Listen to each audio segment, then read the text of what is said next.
banyak orang Islam yang mengharamkan ilmu tasawuf.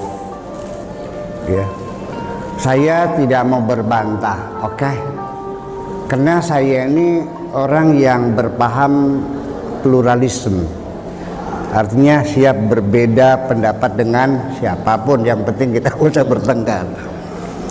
Kenapa diharamkan? Karena dalam persepsinya kehidupan bertasawuf itu kehidupan kumuh, kehidupan yang miskin, yang fatalistik, tidak punya gairah semangat, semuanya terserah Allah. Ya, kalau kita melihatnya begitu, ya saya setuju. Kalau begitu saya juga sama mengharamkan juga kalau begitu mah, ya kan?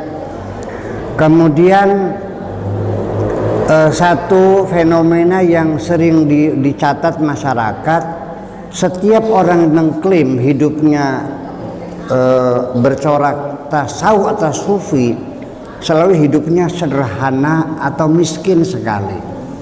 Saya kira semacam itu. Nah, saya ingin menjelaskan tasawuf yang dalam pikiran saya seperti ini. Kata-kata tasawuf itu kata-kata sofa, kejernihan, kebersihan.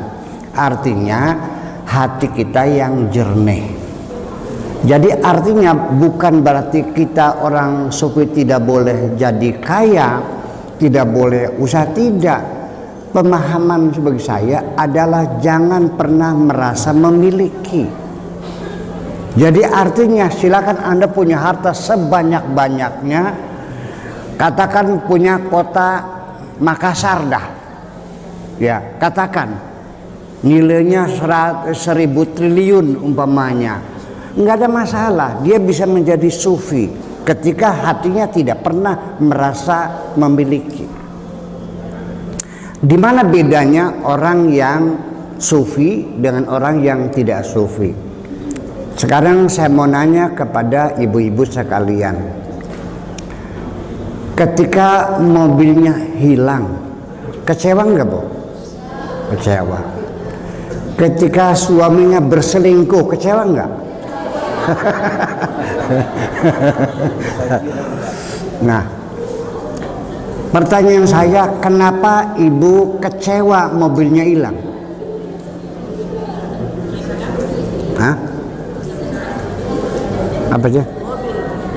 Ya, kenapa ibu kecewa ketika mobilnya hilang?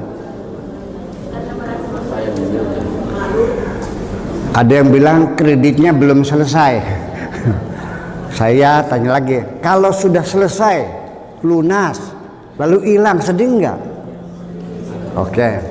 Ada lagi mobilnya cuma satu-satunya. Andai kan punya mobil 3, hilang 1, sedih nggak? Udah, ternyata itu jawaban kamuflase semuanya itu. Sekarang kalau yang hilang itu mobilnya Pak Camat, sedih nggak Bu? Kenapa tidak sedih? Nah, berarti kesedihan kita ini adalah akibat dari kita merasa memiliki. Itu persoalannya. Kerawanannya adalah ketika kita semakin banyak memiliki, percayalah hatimu akan menanggung banyak kesedihan. Betul? Nah, yang menjadi persoalan, apakah boleh dalam beragama merasa memiliki? Kalau kita bertanyanya kepada syariat, tidak ada masalah. Karena dalam fikih ada hakul mulkiyah, ada hak milik, ada AJB, ada sertifikat, kan begitu? Ada hibah, ada wakaf, ada tukar guling dan sebagainya, diatur kepemilikan secara syariat. Tetapi ketika kita berakidah, kita bicara tentang hati kita, bahwa sesungguhnya apa yang ada di tangan kita itu hanya hak guna pakai sementara.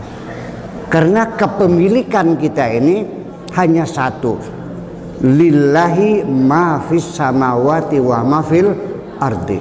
Semua yang ada di langit, yang ada di bumi, ini semuanya milik Allah semuanya. Nah, jadi ketika kita merasa memiliki, ini ada satu high treason, pengkhianatan besar bagi kita. Allah mengklaim langit bumi semuanya milikku, lalu kitanya ini juga milikku.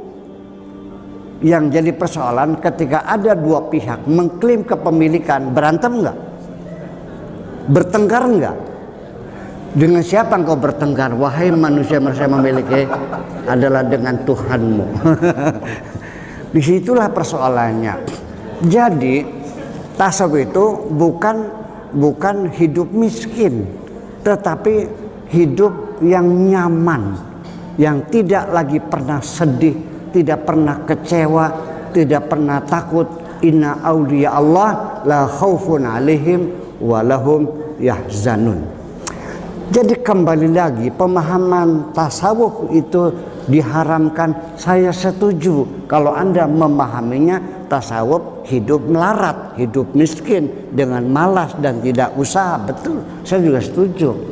Tapi kalau kita ingin membangun kedamaian di hati, membangun kebahagiaan yang sejati, lalu diharamkan, saya siap bertempur dengan Anda. Begitu aja siapnya. Iya, semua orang pengen. Nih Bapak sekalian, bahwa kita harus menyadari bahwa ketika kita merasa memiliki akan menjadi persoalan besar bagi kehidupan kita ini.